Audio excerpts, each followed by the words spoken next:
famous Long March when the Communist Army was pushed inland by the Chiang Kai-shek nationalist forces and by the bombing of the Japanese.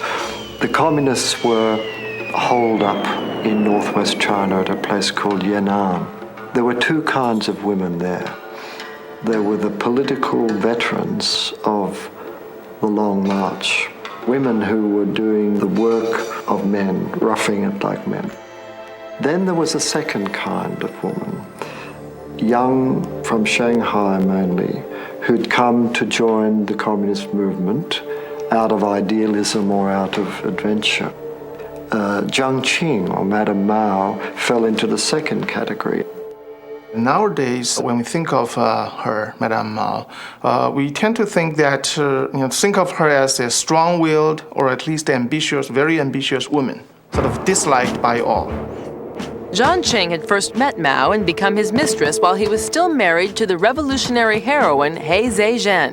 And Mao's was not the first marriage Jiang Qing had destroyed. Her sordid reputation included prostitution, 2 teenage marriages, and all the excesses typical of life in the theater. Reluctantly, Politburo members agreed to let Mao marry Jiang Qing in 1939, demanding in return that she never appear with him in public. But in the end, she defied them. For almost 15 years, she never appeared as a political figure in Chinese politics. And only on the eve of the Cultural Revolution, Mao sort of unleashed her, let her out.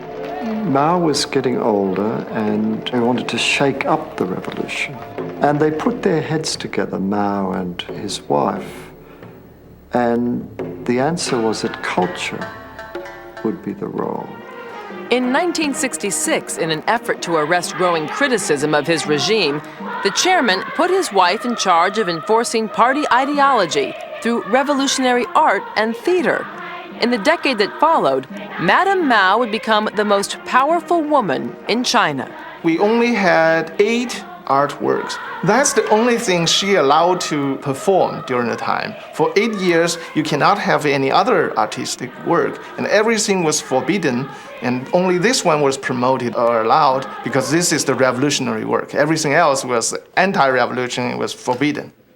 But the Cultural Revolution ended suddenly when the chairman died in 1976. Less than a month after he was laid to rest, Jiang Qing and the other members of the notorious Gang of Four were taken into custody by the new regime and charged with crimes against the state.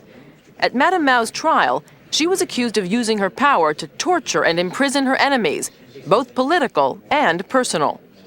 She defended herself in court, saying that I am a dog of Chairman Mao. Everything I did was with his instruction.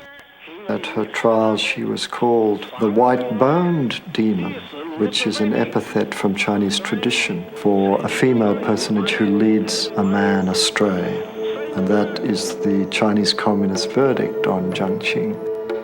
According to the official record, Chairman Mao had no knowledge of any of her activities. Qing was sentenced to death, but the sentence was later commuted to life in prison. I don't think that the country or the nation or the history will remember her as a hero. We will remember her with a more kind of Shakespearean sympathy. Even the ugliest soul in Shakespeare's plays deserves this kind of sympathy. In 1991, after serving 15 years of her life sentence, Jiang Qing hanged herself. Young people who lived through the Cultural Revolution